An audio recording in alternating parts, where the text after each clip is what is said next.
Hello and welcome to my watch reviews. This is the final in a three-part series of watches I've been reviewing from St. Martin. Now this reference is SN0085.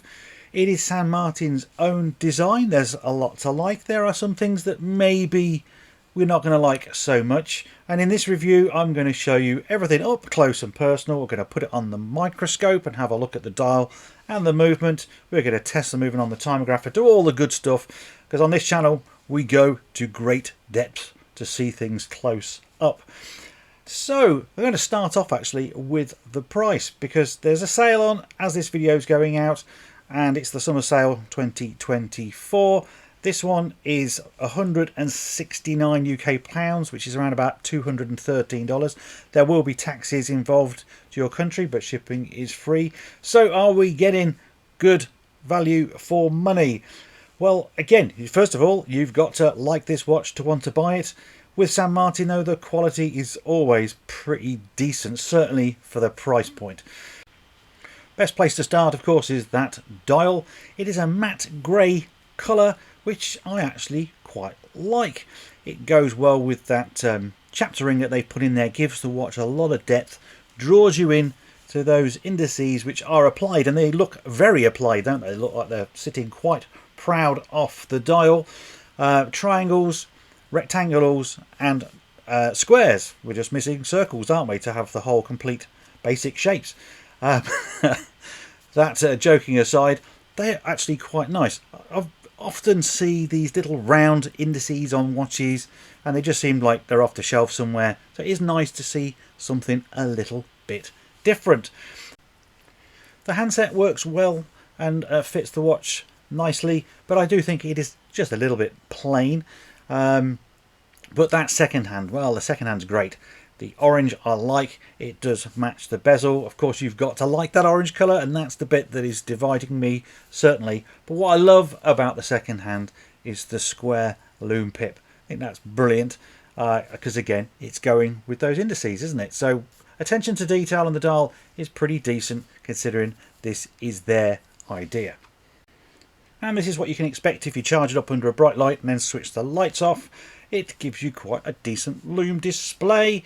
Of course, applied indices will always burn brighter than painted ones, and this will serve you quite well. This is a time lapse over 10 minutes, and it fades nicely, and then it sort of stays there.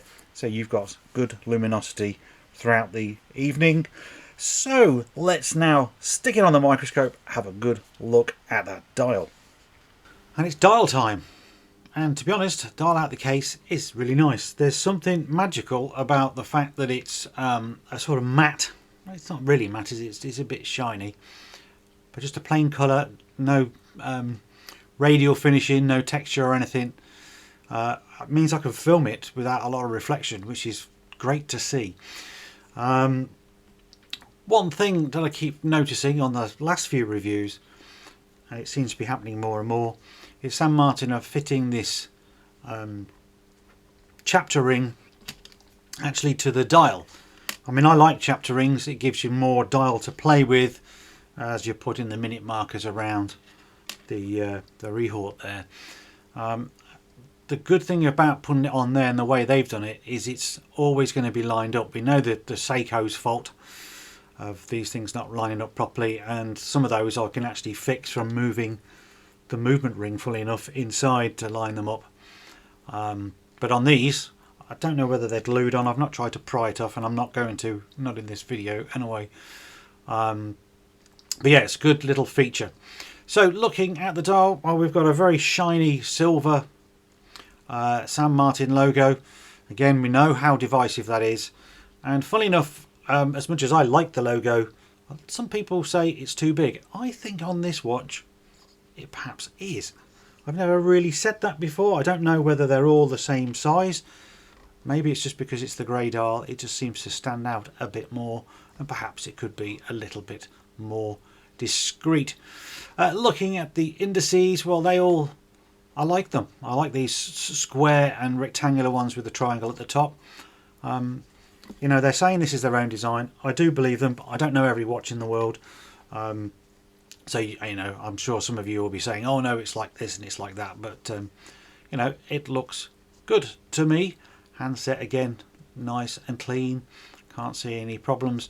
We'll zoom in a little bit closer just for argument's sake, just to check on those lumen markers.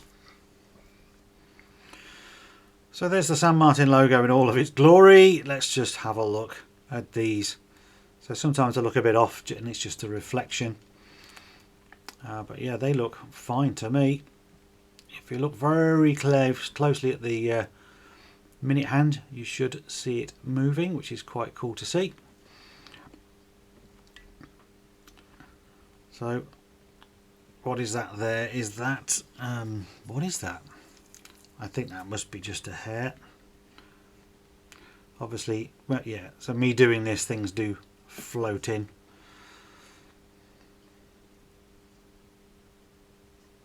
Yep, they look good.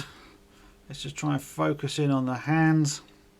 So, a long time ago, and mainly on my main channel, when I first started looking at San Martins, they used to do capped second hands where you didn't see that hole in the middle. A lot harder to fit actually, but it was like a sign of quality. I wish I had one to hand. Maybe I'll put a picture up now of one of those models. You know, it was just one of those features that I thought was quite good, setting them up above everybody else. They seem to have dropped that now. It probably wouldn't necessarily matter on this hand in particular, but on some of the more fancy watches they do, I think it should be a feature they bring back. So as much as I know they read the comments, sorry, I'm just focusing, I'm going to mention that to them on my next email. Lumen, those hands look absolutely fantastic, don't they? The edges of the hands, a little bit less jagged, maybe just at the point, on the side of the point here. You could argue that it's a little bit sharp, but again, honestly, you are not going to see that through the glass and on your wrist. Slight mark by looks of things on the heel there. That is not dirt, that is something in the paint by the looks of things. But there you go, it is a £200 watch, I think, from memory, and you're going to find something when you're looking close like this. Let's have a look around the exterior of the dial. Start with the case actually. The case reminds me very much of a Seiko. I think it's just the crown at 4 and the particular protruding crown guards that gives me that impression. Maybe the elongated lugs are not so Seiko, but it gives me that vibe. Let me know if you think the same. It has got some lovely finishing to it though. The whole case itself is brushed. It's not a polished surface anywhere other than the bezel. So it's a kind of rugged look. I like that actually. Sometimes polished is just a bit too much. San Martin do finishing very well, so if you've seen all my reviews, yeah, it speaks for itself. The machining that they can do is brilliant. The bracelet. So the bracelet is a mesh or a Milanese, depends how you want to say it. It suits the watch very well. I really do like a Milanese, and there's a bit more about that in the video shortly, so I won't talk about it too much, but I like the way they've integrated it to the case with the end links. They are sort of male end links, for want of a better word. They stick out a bit more, but the payoff is you get the look, and yeah, it is a good look.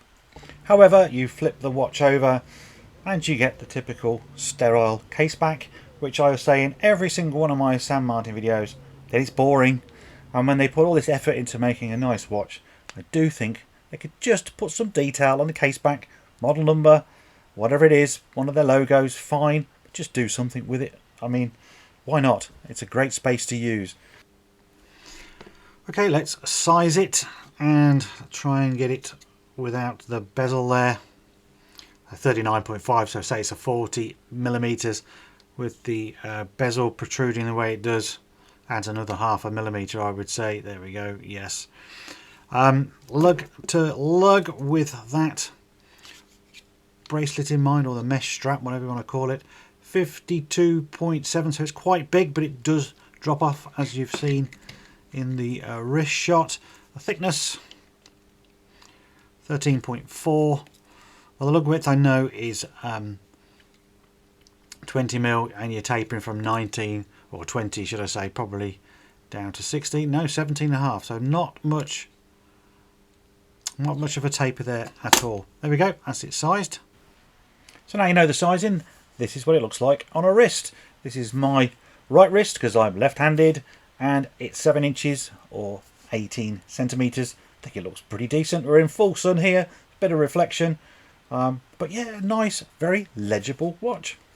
And here is the watch on the bench under the normal indoor lighting, and you get to see it moving around. So we'll start with the bezel. The bezel is a ceramic insert.